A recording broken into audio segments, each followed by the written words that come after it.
Yo, what's good, everyone? This is Ayo Boxing with Madiba, and we're here to talk about Edgar Berlanga leaving Top Rank.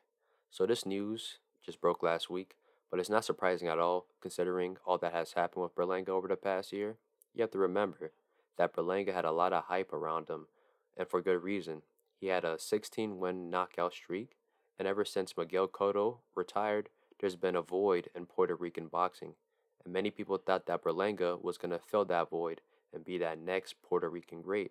So that's why Top Rank was pushing him to be that guy so hard. But his last four fights destroyed that monster image of that knockout artist and him being that next great Puerto Rican guy.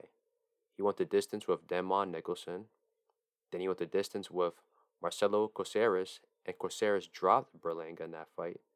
Then he went the distance with Steve Rose and was getting outboxed in several of those rounds. Then he went the distance with Alexis Angulo and did not look great. And he also bit Angulo on the left shoulder out of frustration, like he was Mike Tyson or some shit like that. Like that's just beyond me. So I assume that Top Rank saw the regression in his performances, and they weren't willing to pay what Berlanga wanted, most likely. And I also heard that they wanted to match him up with Jesse Hart or Christian Mbili, and those guys would have been good but tough fights for Berlanga, but he refused those fights, which probably led to them parting ways. So now Berlanga is a promotional free agent, but what's his next move? He has two options. Option one is to sign with the PBC and Showtime. I mean, Berlanga is a super middleweight, and PBC has a big stable of 168 guys. They have David Benavides, Caleb Plant, Demetrius Andre, David Morrell, Uskatiki, Shishkin, Darrell, and there's more guys that are lesser known, but they have a big stable. And based on what Showtime and PBC have been doing in that division recently, it looks like super middleweight is going to be heating up this year with a lot of good fights. So maybe he can get in the mix with those names with PBC and Showtime. Option two would be signing with Golden Boy, and Golden Boy's network is the zone.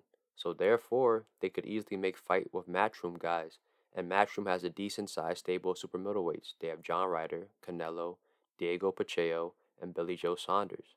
PBC has a larger stable than Matchroom and Golden Boy, but I feel that Golden Boy and Matchroom have the more compelling matchups for Berlanga. For example, Jaime Munguia, he signed with Golden Boy, and he's at middleweight right now, but I can easily see Oscar De La Hoya making a fight between Berlanga and Munguia because both guys are young, they're undefeated, and they're largely untested.